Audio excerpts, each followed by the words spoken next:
Imagine losing everything at just 12 years old. Your parents, your inheritance, your security, your future. This isn't fiction. This was the devastating reality for Hans Wilsdorf in 1893. How does an orphan with empty pockets but a head full of dreams rise to create the most recognizable luxury watch brand in human history? A brand so powerful that today it doesn't just tell time, it defines status across every continent. Hans Wilsdorf didn't just face obstacles, he stared into an abyss of impossibility. In an era when wristwatches were dismissed as feminine novelties, unreliable trinkets that could never match the precision of a pocket watch, he dared to envision a future no one else could see. One vision, one relentless pursuit of perfection, one chance to rewrite his story. Before the crown logo graced the wrists of presidents and pioneers, before Rolex watches conquered the depths of oceans and the peaks of mountains, still ticking with perfect precision, before the name became synonymous with achievement itself, there was just a boy from Germany, born in 1881, with nothing to his name but raw determination and a wild, seemingly impossible dream.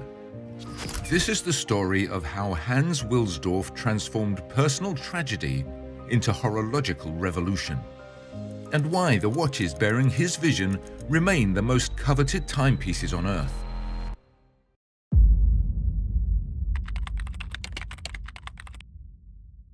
Hans Wilsdorf was born on March 22, 1881 in Kulmbach, Germany, to Anna and Johann Daniel Ferdinand Wilsdorf. He was the second of 3 children in a family that ran a fairly successful iron goods business, passed down through generations. For a while, young Hans enjoyed a brief taste of security, but success didn't shield them from tragedy. His mother fell ill and died in 1892. The following year, his father passed away too, leaving Hans and his siblings orphaned. At 12, Hans lost everything: his parents, his home, and his family's inheritance. His uncles, now his guardians, sold the family business and used part of the proceeds to send the children to Ernestinum Coburg, a prestigious boarding school in Bavaria. Hans hated it. The unfamiliar town, the loneliness, the feeling of being an outsider. He was even mocked for his religion. But instead of letting this consume him, he buried himself in his studies, understanding that knowledge would be his only way out. Later in life, he reflected, "Our uncles were not indifferent to our fate. Nevertheless, how they made me self-reliant very early in life made me acquire the habit of looking after my possessions. And looking back, I believe that it is to this that much of my success is due." Fully understanding what needed to be done, Hans became a bright student, spending hours reading as he genuinely enjoyed it. He excelled in mathematics and languages, mastering both English and French. As his curiosity grew, so did his dream of exploring the world. He knew languages would be his key. During these difficult years, Hans formed a friendship with a Swiss boy who told him stories about his birthplace, La Chaux-de-Fonds, a city in Switzerland renowned for its watchmaking industry. The stories intrigued Hans, sparking a fascination he didn't yet fully understand. But that conversation had planted a seed, one that would shape his future in ways he never imagined.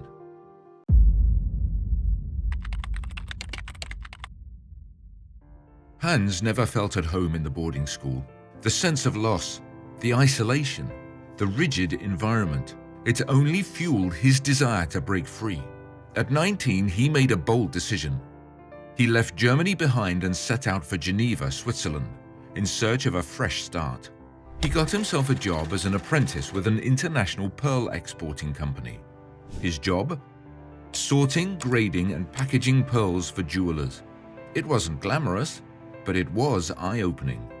While most apprentices saw only shimmering pearls, Hans saw something far more valuable: a business model.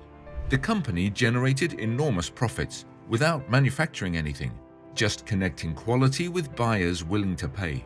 And Hans took notes. But then came an unexpected letter from an old friend, an opportunity. The offer? a job at Kuno Korten, one of the biggest Swiss watch exporters of the time. They shipped over 1 million Swiss francs worth of pocket watches annually and even produced some of their own from scratch. Even better, the company was in La Chaux-de-Fonds, the watchmaking capital he had long dreamed of seeing. The reasonable choice would have been to stay with the Pearl Company, the safe choice, the profitable choice. Hans Wilsdorf wasn't interested in reasonable choices. By 1900, Hans had arrived in the watchmaking capital, hired as an English correspondent for 80 Swiss francs monthly. His unlikely language skills, once just a survival tactic in boarding school, had become his golden ticket. His daily task involved winding hundreds of pocket watches and verifying their accuracy. With each twist of his fingers, Hans absorbed knowledge about timing mechanisms, precision engineering, and quality standards. What seemed like menial labor was secretly a masterclass in horology. But just as he was settling in, his journey was interrupted. He was called back to Germany for compulsory military service. 2 years later, at 22, Hans was free again. But instead of returning to Switzerland, he moved to London, England, to work for another high-end watch company. This time, his role was in sales, finding clients, expanding the business, and driving revenue. Within 2 years, he had skyrocketed the company's sales through sheer force of charisma and strategic thinking. But something bigger was brewing in his mind. For the first time, he began seriously considering running his own watch business. He absorbed everything he could, determined to turn his vision into reality. During these London years, Hans found something he'd been missing since childhood: connection. He met and quickly married Florence Frances May Crotty, beginning a partnership that would provide both personal happiness and professional advantage. With each career step, Hans wasn't just earning a salary, he was gathering the pieces of a vision only he could see.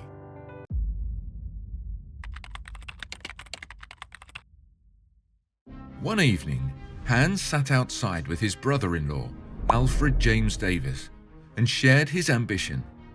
He was ready to start his own watch business, but lacked the capital. Alfred Davis had something Hans Wilsdorf did not. He had money. But more importantly, he saw something far more valuable in the man sitting across from him: an unshakable vision and relentless drive. Taking a calculated risk, Davis agreed to invest.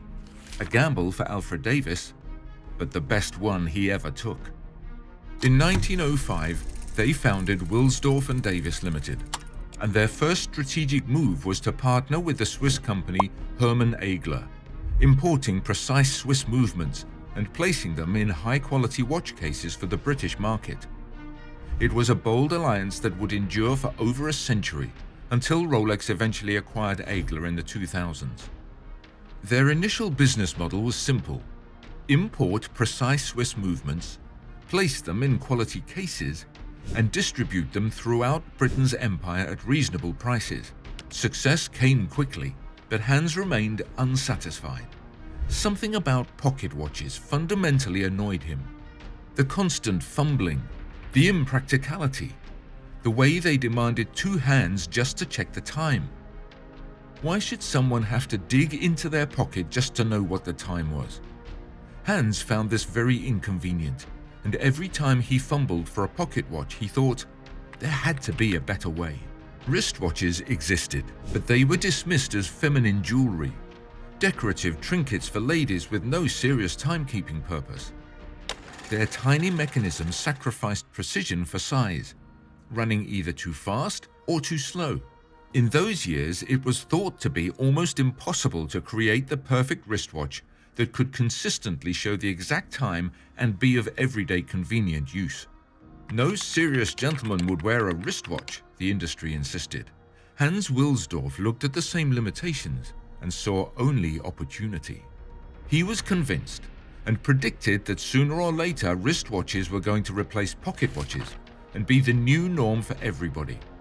And this had him commit more time and resources to finding a way to create this perfect timepiece. People laughed. They doubted. He kept building. Determined to prove his vision right, Hans spent years traveling across Europe, meeting watchmakers and studying timepiece mechanics. The challenge was monumental. Create a wristwatch small enough to be elegant, yet precise enough to be respected. It would need to withstand the constant movement of an active wrist. It would need to maintain accuracy in varying temperatures and positions. It would need to be perfect. By 1908, just 3 years after founding his company, Hans Wilsdorf had accomplished what the industry thought impossible. His wristwatches, built with revolutionary attention to accuracy, propelled Wilsdorf Davis Ltd to the pinnacle of British watchmaking. But Hans knew something was still missing.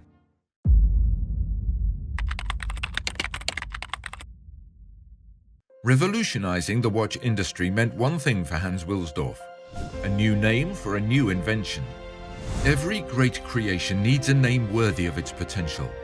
Wilsdorf Davis Ltd had established itself as a premier watchmaker. But Hans Wilsdorf understood branding at a time when most industrialists focused solely on production. He needed something more than a functional label. He needed a name that would resonate across languages, cultures, and time itself. It also had to be short enough to fit on a watch dial, but finding the right name, much harder than expected. For weeks, Hans played with letters, scribbled ideas, and searched for the perfect fit. Nothing felt right. Then, one day, as he was driving along Cheapside in London, the name Rolex was, as he described, whispered in his ear, a name that would one day be synonymous with luxury, precision, and status. Hans wasted no time.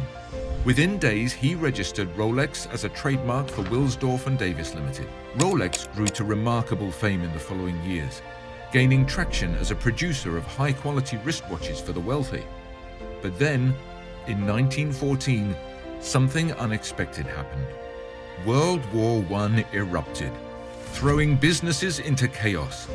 Factories shut down, trade slowed.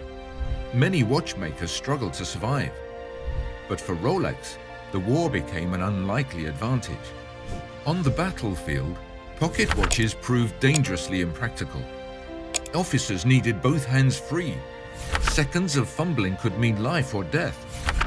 Soldiers began adopting Rolex wristwatches not as luxury accessories, but as essential tools for warfare. They were easy to carry, incredibly precise, and helped coordinate attacks with greater accuracy. By 1914, Rolex had expanded dramatically, employing 60 people in its London headquarters. But it wasn't just word of mouth that made Rolex stand out. That same year, the company won the first ever wristwatch chronometer rating from Switzerland, followed by a prestigious Class A certificate of precision from London's Kew Observatory. This cemented Rolex's reputation for accuracy, attracting even more customers. But success came with new challenges. In 1915, the British government introduced a crushing 33% tax on companies exporting goods outside the UK. For a watch brand with global ambitions, this was a disaster. And there was another problem. Anti-German sentiment was at an all-time high. With a name like Hans Wilsdorf, running a luxury business in Britain became increasingly difficult. It was time to move. Hans relocated Rolex's headquarters from London to Bienne, Switzerland, a strategic decision that would permanently shape the company's future. To complete the transition, he officially renamed the business Rolex Watch Corporation Limited. 10 years later, he registered Rolex's iconic 5-pointed crown logo, which would forever symbolize the brand's dominance in horology. By 1919, Rolex had set up its main office in Geneva, while maintaining production in Bienne, where it still operates today. It was in Geneva that Hans Wilsdorf would orchestrate his most audacious technical innovation yet. For years, the greatest enemies of precision timepieces had been water, dust, and the elements. No matter how excellent the mechanism, exposure to these forces would eventually destroy it. Hans became obsessed with solving this final challenge. In 1926, after countless experiments and failures, Rolex unveiled the Oyster, the world's first truly waterproof wristwatch. Its revolutionary case design sealed the delicate movement inside, much like an oyster protecting its pearl. But Hans Wilsdorf understood that invention alone wasn't enough. The world had to see it to believe it.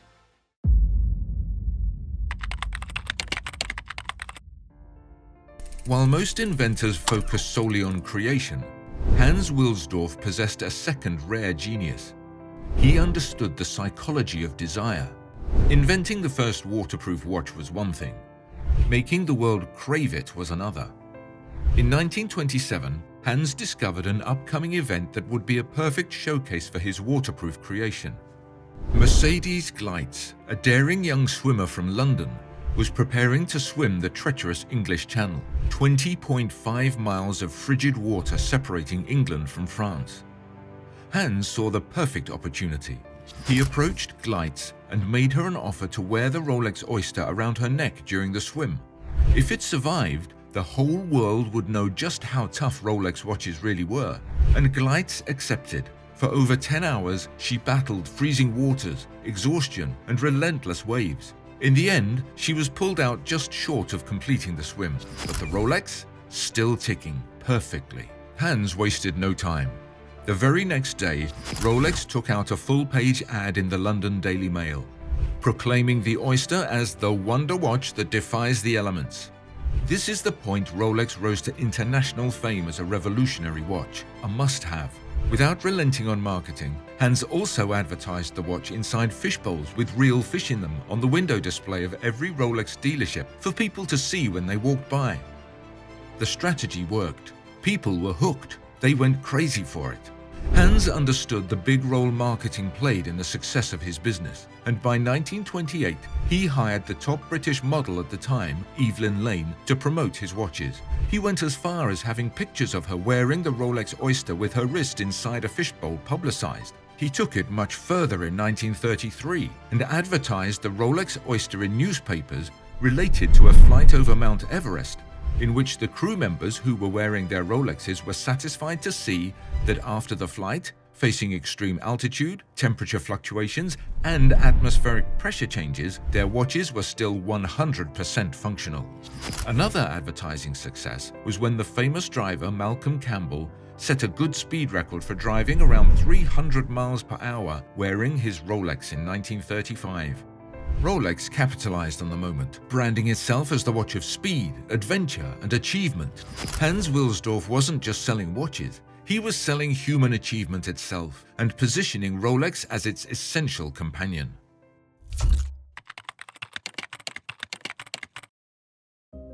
While Hans Wilsdorf's marketing brilliance captured the world's imagination, his true legacy lay in relentless technical innovation, a pursuit of horological perfection that would transform watchmaking forever. The waterproof Oyster case of 1926 was just the beginning. Hans knew that for a watch to be truly perfect, it had to solve another fundamental problem: manual winding. At the time, even the finest timepieces required daily winding. A small inconvenience perhaps, but an imperfection nonetheless. For Hans, imperfection was the real enemy. In 1931, after years of painstaking development, Rolex unveiled the Oyster Perpetual, the world's first self-winding wristwatch with a perpetual rotor. This ingenious mechanism used the natural movement of the wearer's wrist to continuously wind the mainspring, eliminating the need for daily manual winding. It wasn't just a convenience, it was a revolution. The sealed Oyster case, combined with the perpetual movement, meant Rolex watches could now run continuously with perfect accuracy, completely protected from the elements. From 1934 to 1940, Hans made a surprising detour, producing exquisite timepieces outside the Rolex brand, carrying his own name as their mark. These Wilsdorf watches represented his personal expression of horological art. But as Europe spiraled once again into global conflict, Hans faced crushing challenges. World War II severed Switzerland's trade routes, cutting Rolex off from its largest markets. Meanwhile, anti-German sentiment reached new heights in Britain, France, and America, making it nearly impossible to market anything linked to Germany. Amid these professional struggles came personal devastation. In 1944, Florence, Hans's beloved wife and partner of almost 4 decades, passed away. Grief-stricken, Hans honored her memory by establishing the Wilsdorf Foundation, a charitable trust dedicated to social causes. Without children to inherit his legacy, he ensured Rolex would outlive him, not as a business, but as a mission. As peace returned to Europe in 1945, Rolex roared back into life. By 1946, the company had sold its 50,000th certified chronometer. Just 1 year later, in 1947, they hit 100,000 sales, doubling their total sales in just 1 year. A large part of this success came from their newest innovation, the Rolex Datejust. Released in 1945, the Datejust was the first waterproof, self-winding wristwatch to feature an automatic date display on the dial. In 1953, they launched the Rolex Submariner, a watch designed to survive the deepest parts of the ocean. It was the first wristwatch that could withstand depths of 100 meters. That's 330 feet. 3 years later, in 1956, Rolex introduced the Rolex Day Date, the first watch to display both the date and the full day of the week. Rolex was no longer just keeping time. It was defying time itself. The brand had now proven itself on land, air, and sea. Hans Wilsdorf's vision had come to life. In 1960, at the age of 79, Hans Wilsdorf's remarkable life journey came to an end. But his final act ensured his vision would continue undiluted. He transferred 100% ownership of Rolex to the Wilsdorf Foundation, an unprecedented move that protected Rolex from acquisition and preserved its commitment to excellence above profit. In the decades following Hans's death, Rolex embraced its identity as the ultimate luxury brand, focusing on exclusivity and uncompromising quality. In 1985, Rolex became the first watchmaker to use 904L stainless steel, an ultra-durable, corrosion-resistant material used in aerospace and deep-sea exploration. Crafting a Rolex is an exacting, labor-intensive process, where even the smallest details undergo rigorous scrutiny. For Rolex, perfection isn't optional. Every piece must work flawlessly, built to stand the test of time, ensuring generations of precision and reliability. In many ways, "you get what you pay for" defines the Rolex experience. This relentless pursuit of excellence is why Rolex remains a symbol of prestige, justifying its elite reputation and premium price tags. Today, Rolex stands as a $10 billion empire and remains the most recognizable luxury watch brand on the planet, paving the standards for modern wristwatches made today. Its timepieces grace the wrists of presidents, CEOs, artists, and achievers in every field of human endeavor. But behind this global icon is the extraordinary journey of a poor orphan boy from Kulmbach, Germany, a child who lost everything, yet refused to surrender his dreams. Thank you for watching. If you enjoyed this story, don't forget to like, comment, and subscribe. We'll see you in the next video.